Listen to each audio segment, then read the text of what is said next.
One of the problems with recruiting for investment banking is not the knowledge or skills you acquire, but the access to talk with real investment bankers to put your best foot forward. Our sponsor, WSO Academy, can provide those connections with 60 head mentors who are finance professionals at top firms like Goldman, Centerview, and JP Morgan. Imagine being able to get on the phone within 24 hours with one of the Academy's 1,300 mentors right before a critical interview. Get on the waitlist for WSO Academy today by clicking the link in the show notes or by visiting wallstreetoasis.com/academy.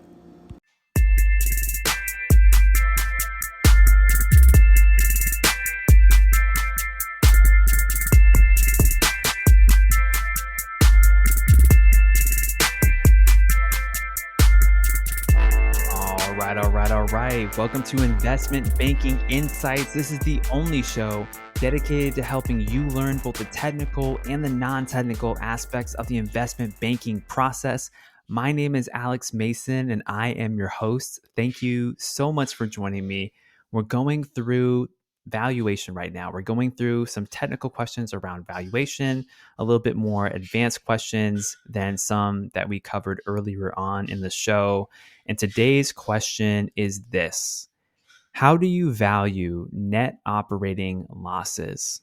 How do you value net operating losses? Now, we've talked about net operating losses actually relatively recently and just exploring the concept, but for a quick refresh, what are they? Net operating losses are the losses that a business incurs that can then be carried forward and applied in future accounting periods. And this was basically invented in the tax rules, if you will, so that very cyclical businesses could smooth out their profits. Imagine a farmer or farming business that had a bad crop one year. Well, they might lose money. They might lose a lot of money on the books. But in a good year, maybe the crop was good the next year, they had to pay taxes. Well, they had a lot of losses the prior year, so it would really take a big bite out of their earnings in the good years.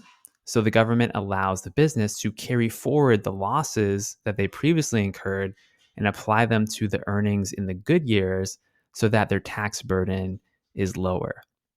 And so that's really why these things are useful to companies. They can help save money in taxes in years where they're profitable by carrying forward the losses from prior years.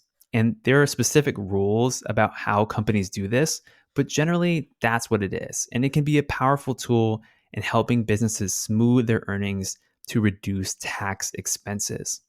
So the question remains, how do we value them? Well, we value them based on the tax savings that they will eventually bring to the company. Think about the cash that's being saved in the future. So more specifically, we want to add up the present value of the tax savings that we expect in the future. That's what we want to do. Add up the present value of the tax savings we expect in the future from these net operating losses. And there's a couple of assumptions we can make. So on one hand, we could make an assumption that all of the net operating losses that we have on the books are going to get used up at some point and just kind of spread it out over a period of years and take the present value and sum them up. That's kind of the baseline scenario in my mind. Alternatively, we could look at it through the lens of an acquisition. Now, in this case, we might make an assumption about the long-term tax rate of the company undergoing the acquisition, and then we could apply that rate to whatever the purchase price is of the equity of the business. So you see what's happening here. If you multiply that rate by the equity portion, that can kind of tell you what the tax burden overall would be in that year. So we can come up with an estimate for how much the net operating loss will, quote unquote, use up or be used up in a given year.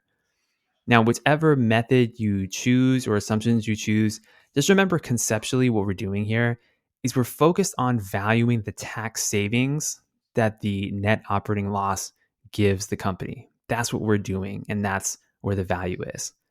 So I'll leave it at that. That's what I got for you today here on Investment Banking Insights. My name is Alex Mason. I am your host, and I'm grateful that you're here. I hope you're enjoying the weekend. Hope you're having a great day wherever you are in the world. And I will see you next time. Take care.